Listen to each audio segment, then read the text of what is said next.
The day you understand why this field stays wet, you'll understand the whole farm. Emma Carter's father had repeated those words every spring for as long as she could remember. Whenever melting snow or a week of steady rain turned the south pasture into a shallow lake, he would stop at the old fence line, look across the standing water, and quietly say that single sentence before continuing his work. Emma never argued with him, but she never understood him either, because to her, the south pasture was simply the poorest field on the farm. It flooded too often, produced too little, and seemed to cost more money every year than it could ever earn. 5 days after her father's funeral, the family's banker stood in that same pasture with a folder tucked beneath his arm, studying the waterlogged ground, before explaining that the farm's debts had reached a point from which they were unlikely to recover. He spoke with genuine sympathy because he had known the Carter family for years, and nothing about the conversation gave him any satisfaction. After carefully reviewing the numbers one final time, he looked across the flooded field and quietly told Emma, "I'm sorry, but the farm is finished." He then explained that if she wanted to save anything at all, the south pasture should be the first piece of land she sold because it had become the least productive acreage on the entire property. Standing there in the cold autumn wind, Emma found herself staring across the same flooded ground her father had protected for decades. And although everything the banker said made perfect financial sense, she couldn't silence the memory of her father's voice, repeating the one sentence she had never understood. 5 years later, that same banker drove back through the Carter gate carrying an unexpected offer, and by the time he left, he realized that the most expensive mistake he had ever made wasn't believing the farm was finished. It was failing to ask why one quiet farmer had spent a lifetime protecting the one field everyone else wanted to sell. For the next 5 years, Emma Carter refused to sell the south pasture, even though she couldn't have fully explained why if anyone had asked. Friends quietly assumed she was holding on because she missed her father. Neighboring farmers believed she was letting emotion cloud good judgment. The banker who had encouraged her to sell was convinced she was only delaying a decision that every set of numbers said was unavoidable.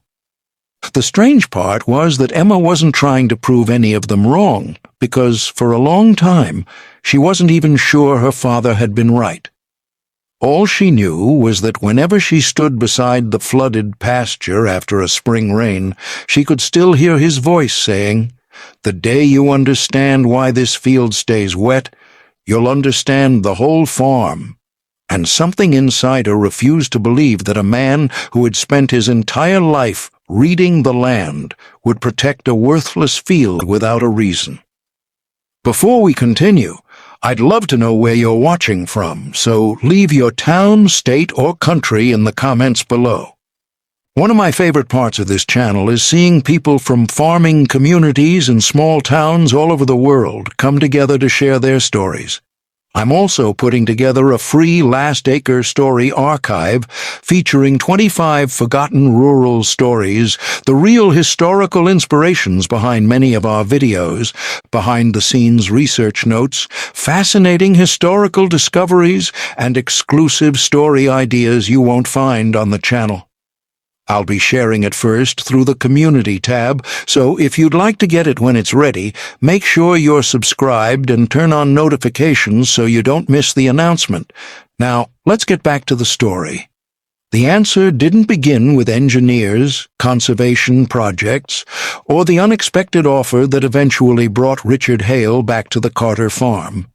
It began more than 30 years earlier, when a young farmer named David Carter walked into the flooded south pasture with his 8-year-old daughter, stopped beside an old fence post that had stood there longer than either of them had been alive, and quietly spoke the sentence that would shape the rest of her life, long before she understood what it meant. The Carter family had farmed the same land outside Boone County, Iowa, since Emma's grandfather bought the original 80 acres shortly after returning home from the Second World War.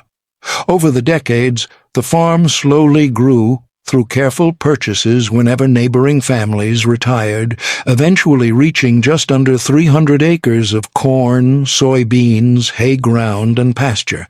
It had never made anyone wealthy, but for most of David Carter's life it had done what he believed every family farm should do. It paid its bills, provided honest work, and left each generation with something worth passing on to the next. The difficult years arrived quietly rather than all at once. A series of disappointing harvests reduced income just as machinery repairs became more frequent, grain prices remained stubbornly low, and David's health began failing after doctors diagnosed a heart condition that made long days in the tractor impossible. Each setback looked manageable by itself, but together they slowly pushed the farm into a place from which recovery became harder with every passing season.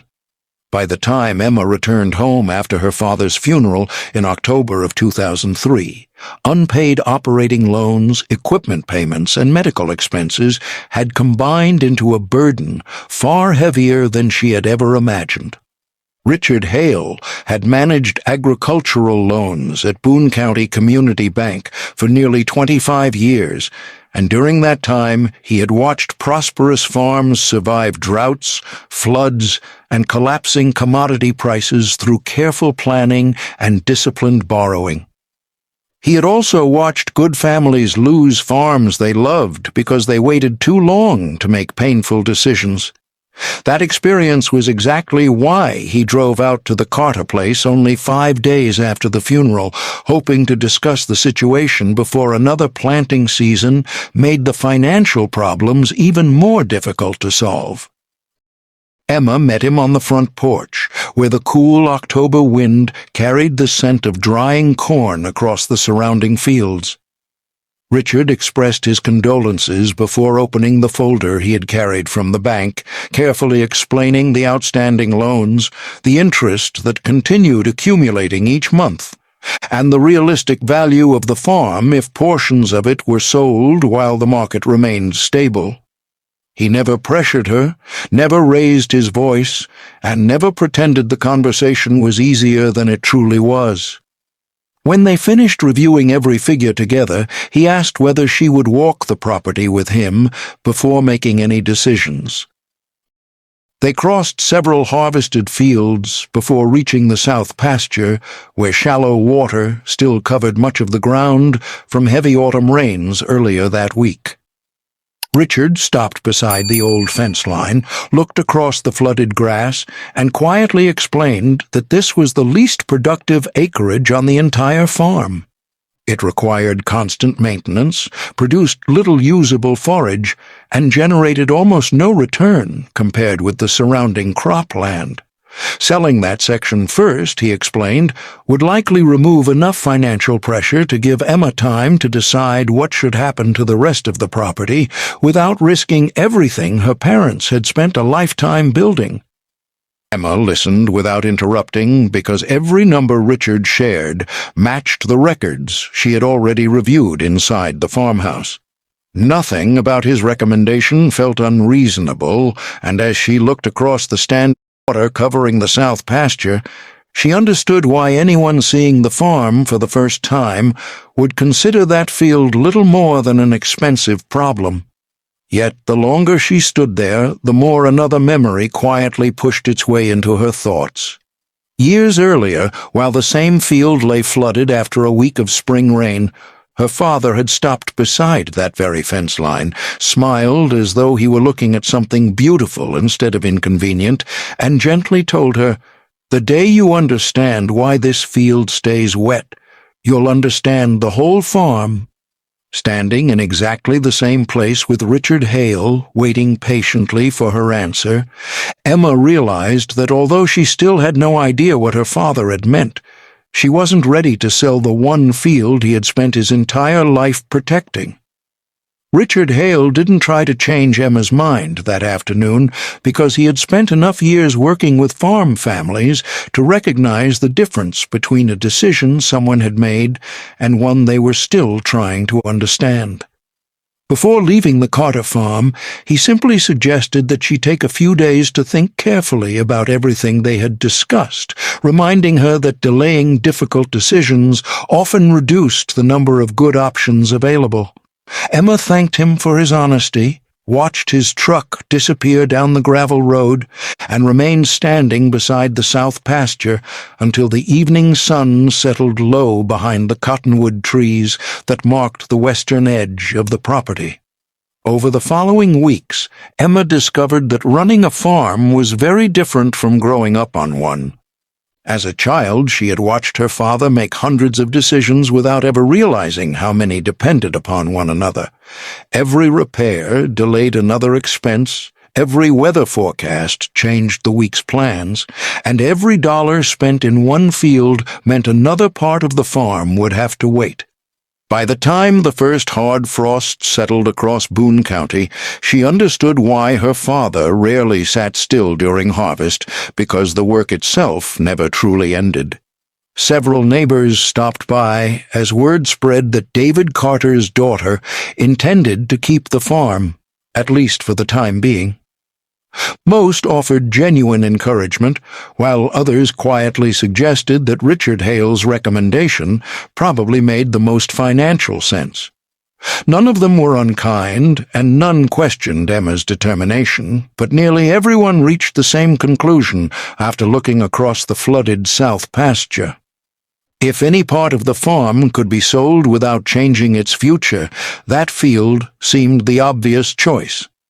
Emma listened respectfully to every opinion because, in truth, they echoed the same questions she asked herself almost every evening. She walked the south pasture repeatedly throughout that autumn, stopping beside the weathered fence line where her father had so often paused during their walks together. The standing water gradually disappeared as cooler weather arrived, leaving behind healthy grass that looked no different from countless other pastures across Iowa.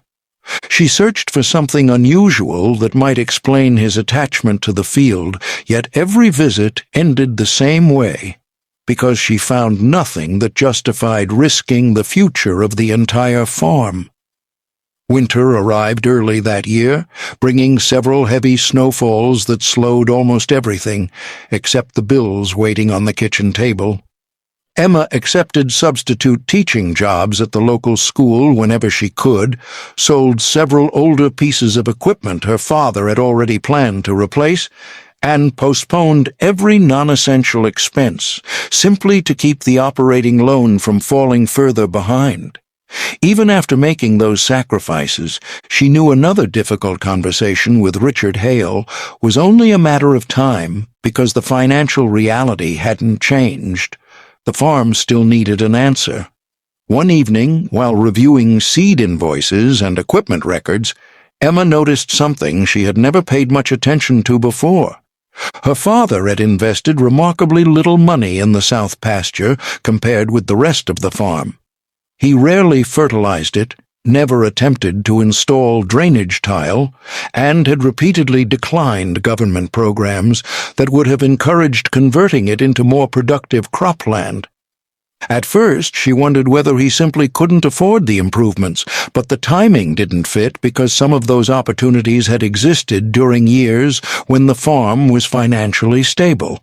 For the first time since Richard's visit, Emma found herself asking a different question. Instead of wondering why her father had protected the south pasture, she began wondering why he had consistently refused every opportunity to change it. She still had no answer, but the question itself felt different. And before turning off the kitchen light that evening, she quietly made one decision she hoped she would never regret. South pasture would remain exactly as her father had left it for one more growing season because she had reached the point where living with another year of uncertainty felt easier than spending the rest of her life wondering whether she had sold the only piece of the farm her father had asked her, without ever saying the words directly, to leave untouched. Spring arrived with steady rains that filled roadside ditches, swelled small creeks, and once again turned the Carter family's south pasture into the shallow basin Emma remembered from childhood. As neighboring farmers prepared their fields for planting, she stood at the old fence line watching water spread slowly across the grass until nearly half the pasture lay beneath several inches of standing water. Looking at it through the eyes of someone now responsible for paying the farm's bills, she understood why Richard Hale had recommended selling it, because every acre covered by water represented another acre producing nothing at all. A few days later, several neighboring farmers gathered at the local feed store after a community breakfast, and before long, the conversation turned toward spring planting. Someone asked Emma whether she had decided what to do with the south pasture, and when she explained that she intended to leave it unchanged for another season, the group exchanged polite but puzzled looks. One farmer suggested installing drainage tile before next winter, while another mentioned that the county had previously offered cost-sharing programs for improving wet ground. None of the advice was intended as criticism, because every suggestion reflected practices that had helped countless farms become more productive over the years. Emma thanked them sincerely, yet one comment stayed with her throughout the drive home. An older cattle producer quietly remarked that David Carter had turned down nearly every drainage proposal anyone had ever offered him, even during years when improving the pasture would have increased both the farm's value and its income. He admitted that nobody had ever understood why, because David wasn't opposed to improving the rest of the farm. He simply treated the south pasture differently, as though changing that one field would cost something far greater than the extra hay it might eventually produce. That afternoon, Emma walked the pasture again, this time paying less attention to the grass and more attention to the shape of the land itself. She noticed that the standing water never spread randomly across the field. Instead, it followed the same broad, shallow path before gradually disappearing toward a narrow opening surrounded by willows at the far end of the property. Curious, she followed the water on foot until she reached a small channel she barely remembered seeing as a child.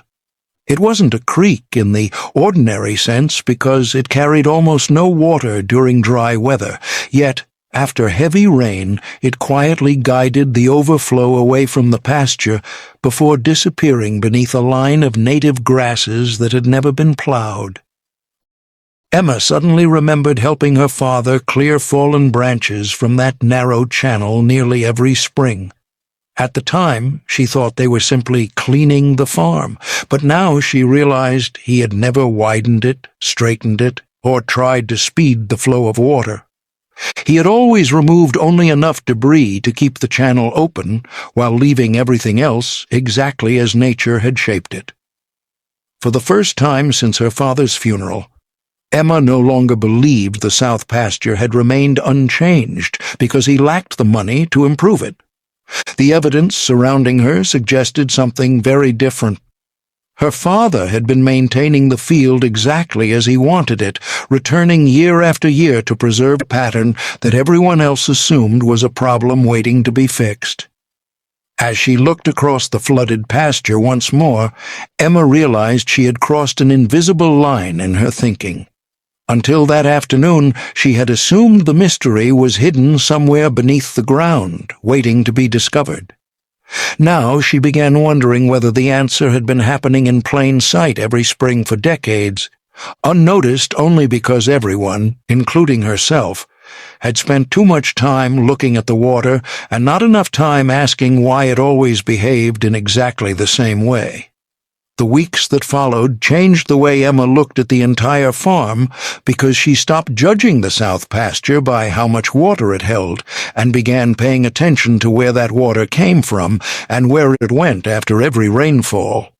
Whenever storms passed through Boone County, she found herself walking the same route her father had followed for years, tracing the shallow channel through the pasture before watching it disappear beneath the native grasses at the lower end of the property. The more carefully she observed the land, the more she realized the water behaved with remarkable consistency, following the same natural course every time, as though the landscape itself had been quietly directing it for generations. One afternoon, after several days of unusually heavy rain, Emma drove the perimeter of the neighboring farms to check road conditions and fence lines before returning home. As she crossed the small bridge less than a mile downstream from the Carter property, she noticed something that immediately caught her attention. The creek below the bridge was running fast, yet it remained well within its banks, even though several neighboring fields still held standing water from the storm. Remembering the flooded springs of her childhood, she realized she had almost never seen that section of road closed because of high water, despite the amount of runoff the surrounding countryside produced every year. The observation stayed with her long after she returned home, and over the following months she began comparing one rainy season with another. Whenever storms moved through the county, the south pasture filled first, held the water for several days, and then released it so gradually that the narrow channel never became the rushing stream she would have expected from so much accumulated runoff. It was almost as though the flooded field wasn't trapping water at all. It was slowing it down. That realization reminded her of something her father used to say whenever impatient neighbors complained that the pasture should have been drained years earlier. He never argued with them or tried to defend his decision. He simply smiled and replied that land always tells you what it was built to do if you're willing to watch it long enough. At the time, Emma had assumed he was speaking the way farmers often do, wrapping experience inside quiet sayings that sounded wiser than they felt. Now, standing beside the flooded pasture for the first time as the person responsible for its future, she began wondering whether her father had been speaking far more literally than she had ever imagined. Late that summer, Richard Hale stopped by the farm to see how Emma was managing. Their conversation was as respectful as every meeting they had shared before, and although he admitted he admired her determination, he gently reminded her that another year of carrying debt would make recovery even more difficult. Emma didn't argue because the numbers hadn't changed, and she still couldn't explain why she had refused to sell the south pasture. Instead, she surprised herself by asking Richard a single question. If a piece of land keeps doing exactly what it was meant to do, even if it doesn't make much money, is it really failing? Richard considered the question carefully before answering that banks measured productivity because productivity was usually the best predictor of a farm's future, but he also admitted there were things the numbers couldn't easily measure. He smiled politely, wished her well for the coming harvest, and drove away, believing the conversation had ended. Emma watched his truck disappear down the gravel road before turning back toward the south pasture, where the last pools of water from the recent storms were quietly disappearing beneath the grasses exactly as they always had. For the first time since her father's funeral, she no longer believed she was preserving the field simply because she trusted his judgment. She had begun trusting the land itself, and although she still couldn't explain why that mattered, she could no longer convince herself that everything happening in the south pasture was merely a coincidence waiting to be corrected. By the beginning of Emma's 4th year on the farm, the south pasture no longer looked like the forgotten piece of ground everyone had once described. It still flooded after heavy rains, it still produced less hay than neighboring fields, and it still frustrated anyone who judged it only by the number of bales it could produce. But Emma had stopped measuring it that way. She had spent enough seasons watching the water arrive, settle quietly across the pasture, and disappear through the same narrow channel that she no longer believed she was witnessing an inconvenience. She believed she was watching the land perform the very job it had been shaped to do. That summer, Boone County partnered with a university research team studying how decades of drainage improvements had changed flooding patterns across central Iowa. The project attracted little attention because most people assumed it involved little more than maps, soil samples, and engineering reports. Yet, several researchers asked permission to walk across private farmland while tracing the natural movement of water after major storms. Emma agreed without giving the request much thought, because she couldn't imagine the Carter farm offering them anything they hadn't already seen elsewhere. Several weeks later, one of the researchers returned carrying a series of aerial photographs taken over many years. As they spread the images across the hood of Emma's pickup truck, he pointed toward the south pasture before explaining that nearly every surrounding farm had gradually altered its natural drainage through additional tile, reshaped ditches, or expanded cultivation. The Carter property, however, still contained one of the last uninterrupted flood basins remaining in that section of the county, allowing thousands of gallons of storm water to spread safely across open ground before moving slowly downstream instead of arriving all at once. Emma listened quietly, because every sentence seemed to answer a question she had been carrying since her father's funeral. David Carter had never been protecting standing water. He had been protecting time. Every hour the pasture held back floodwater was another hour the creeks, bridges, and neighboring farms had to absorb the runoff without being overwhelmed. The flooded field everyone considered unproductive had been quietly preventing problems that almost nobody realized had been avoided. The researcher smiled when Emma repeated the sentence her father had spoken throughout her childhood about understanding the whole farm by first understanding the wet field. He admitted that the words sounded surprisingly accurate because experienced farmers often noticed patterns decades before science found reliable ways to measure them. Instruments could calculate the volume of water moving across a landscape, but they couldn't replace 30 years of watching the same field through every season, every storm, and every unusually wet spring. Not long afterward, Richard Hale received a copy of the county's preliminary report while attending a meeting involving agricultural lenders and local officials. As he turned the pages, one photograph immediately caught his attention because it showed the familiar outline of the Carter farm, with arrows illustrating how floodwater spread across the south pasture before gradually flowing downstream.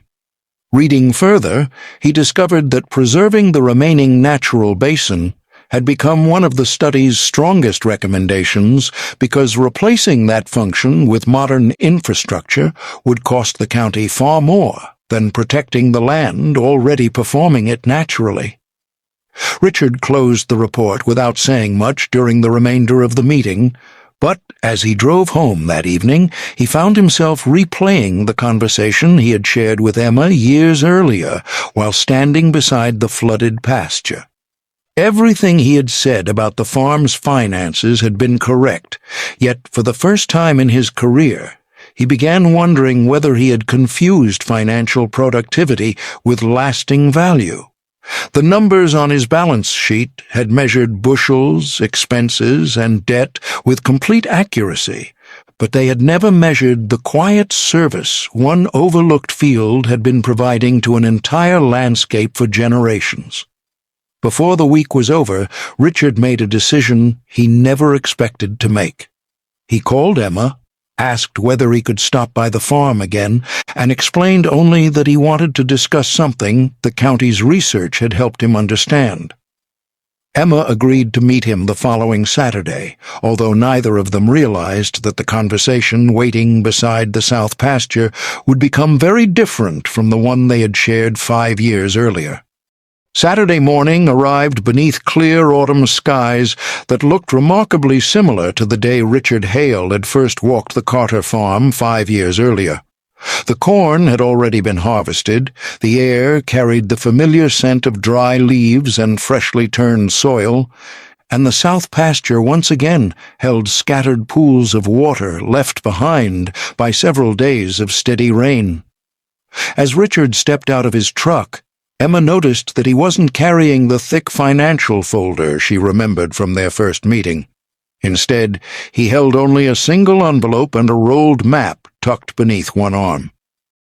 After greeting one another, they walked quietly toward the old fence line without speaking very much, because both of them remembered the conversation they had shared there years before.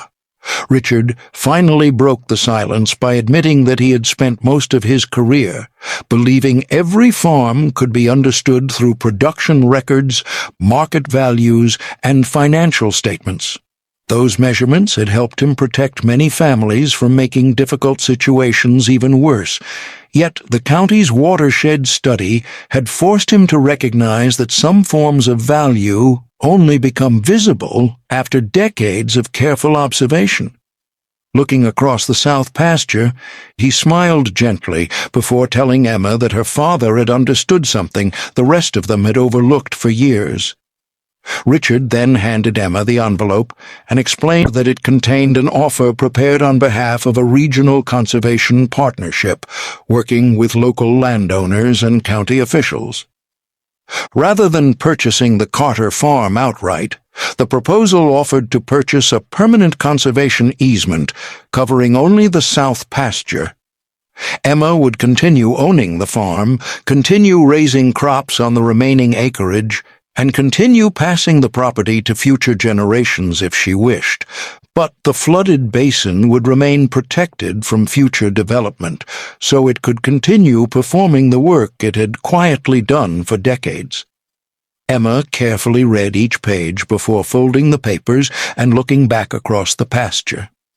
The amount offered would remove every remaining debt on the farm, replace several aging pieces of equipment, and provide enough financial security to make the future far less uncertain than it had seemed only a few years earlier. By almost every practical measure, it was an extraordinary offer, yet she found herself thinking less about the money than about the reason it had been made. Richard seemed to understand what was going through her mind because he quietly admitted that the greatest mistake he had made 5 years earlier wasn't recommending that she sell the south pasture. Based on everything he knew at the time, that advice had been reasonable. His real mistake had been assuming the land's value could be measured only by what it produced each growing season, without asking why a farmer as careful and experienced as David Carter had protected that one field for so many years. Emma smiled before explaining that she had spent the past 5 years asking herself exactly the same question. The difference, she said, was that her father had never expected her to find the answer immediately. He had simply trusted that if she stayed long enough to watch the land instead of trying to change it, the farm would eventually explain itself. Richard looked across the quiet pasture one final time before extending his hand. He told Emma that whatever decision she made about the conservation easement, he hoped she understood something he hadn't recognized until it was almost too late. Her father hadn't left behind a struggling farm. He had left behind an education, and everyone who had walked across that flooded field without understanding it had simply needed a little more time to become his students. As Richard drove away from the Carter farm that afternoon, Emma remained beside the old fence line, listening to the gentle sound of water moving through the narrow channel her father had protected for so many years. For the first time since his funeral, she no longer felt as though she was carrying the responsibility of preserving his legacy alone, because she finally understood that the lesson had never belonged only to their family. It belonged to anyone willing to accept that the true value of the land isn't always revealed by the harvest it produces today, but sometimes by the future it quietly protects for tomorrow. The Carter farm looked much the same the following spring as it had throughout Emma's childhood. The cornfields were beginning another growing season. Cattle once again grazed the higher pastures, and after several days of steady rain, the south pasture quietly filled with water exactly as it always had. To anyone driving past the property, nothing appeared to have changed. Yet Emma knew the farm was no longer carrying the weight of uncertainty that had followed her father's death. The debts had been settled. The conservation easement ensured the south pasture would remain protected for generations, and the future of the farm no longer depended upon sacrificing the very piece of land her father had spent a lifetime preserving. Word of the watershed project gradually spread across Boone County, and although most people never read the technical reports explaining how the natural flood basin worked, they understood something much simpler. The field many had dismissed as wasted ground had quietly been serving the surrounding countryside for decades, and more than one neighboring farmer admitted that David Carter had probably understood the land better than anyone had realized while he was alive. Emma never corrected them or reminded anyone how often her father had been questioned, because she suspected he would have been far more interested in seeing the pasture protected than in hearing people admit they had been mistaken. Several months later, Richard Hale stopped by the farm once again, this time without paperwork, reports, or business to discuss. He had simply been driving nearby and decided to see how the spring planting was progressing. As they stood beside the familiar fence line overlooking the south pasture, he smiled and admitted that every time heavy rain appeared in the forecast, he found himself wondering how much water the Carter farm was quietly holding back before anyone farther downstream even noticed the storm had passed. Emma laughed softly before telling him that she had begun doing exactly the same thing. As a little girl, she had looked across the flooded pasture and seen only the one field on the farm that never seemed to produce enough. Now she looked at the very same landscape and saw patience, balance, and a lesson her father had spent decades trying to teach without ever forcing anyone to believe him. She finally understood that he had never wanted her to inherit a wet pasture. He wanted her to inherit the habit of paying attention before deciding that something had no value. Before Richard climbed back into his truck, he turned toward Emma and admitted there was one sentence from their first meeting that he wished he could take back.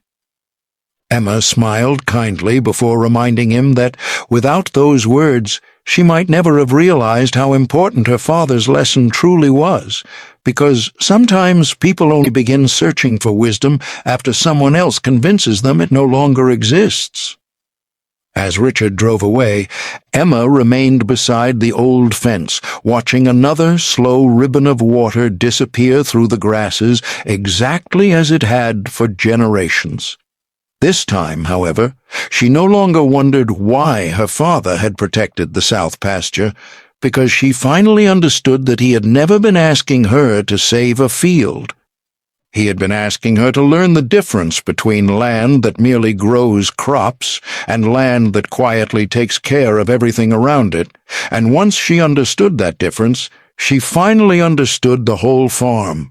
Perhaps that's why the wisest people are often misunderstood while they're still here. They spend years protecting things that don't seem valuable until the day everyone else finally needs them.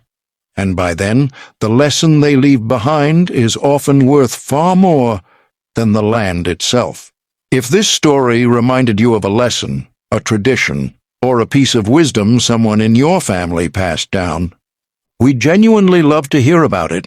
Share it in the comments, and if you haven't already, tell us where you're watching from, because every story shared here helps preserve a small piece of rural life that deserves to be remembered. If you enjoy thoughtful stories about forgotten wisdom, rural life, and ordinary people whose quiet decisions shape future generations, we hope you'll consider subscribing to The Last Acre. Thank you for spending part of your day with us here on The Last Acre, where every acre has a story, and every story is worth remembering.